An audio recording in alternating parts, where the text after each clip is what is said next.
works that were painted on unprepared canvas, just raw canvas, those were painted primarily on the floor of the studio, unstretched. And as a result, they pick up all sorts of incidental marks, and typically I'd work on a painting and then flip it over and work on the other side, and then so sometimes the wet paint from one side of the painting would end up on the floor and then would sort of migrate to the next painting, and I just sort of found that those sort of accidents and incidental marks that came from that approach to painting were exciting and led to unexpected twists in how the painting resolved. And working unstretched on the floor, it's very, it's different than having a painting hanging on the wall, and you sort of don't really consider it, you don't really look at it like a painting. You don't think of composition in the same way. You're not getting sort of, bogged down and thinking how the upper left-hand corner looks in relation to the, lower right-hand corner.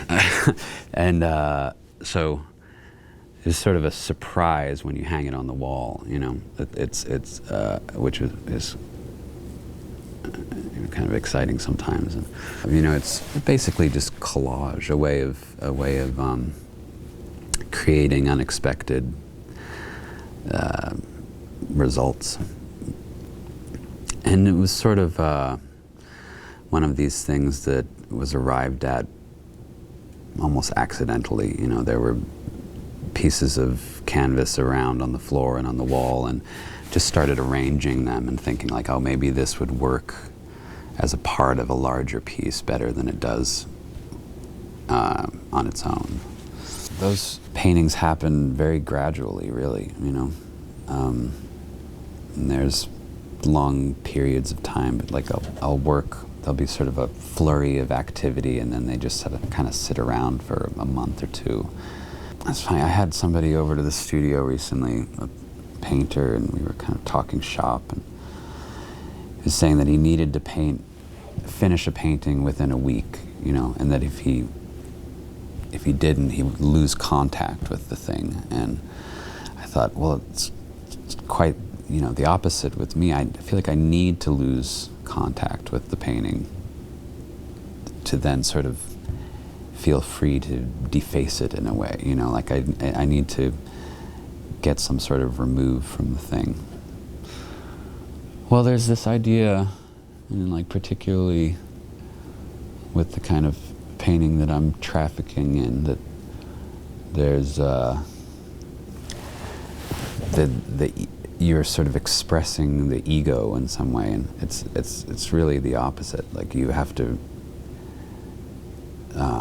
suppress your ego to really paint. And a finished painting tends to sort of sneak up on you, or on me in this case. I know when they're not done. You can definitely look at something and feel that it's unresolved. I think when a painting is finished, you look at it and it feels like looking at somebody else's painting in a way. You can look at it from some sort of removed point of view.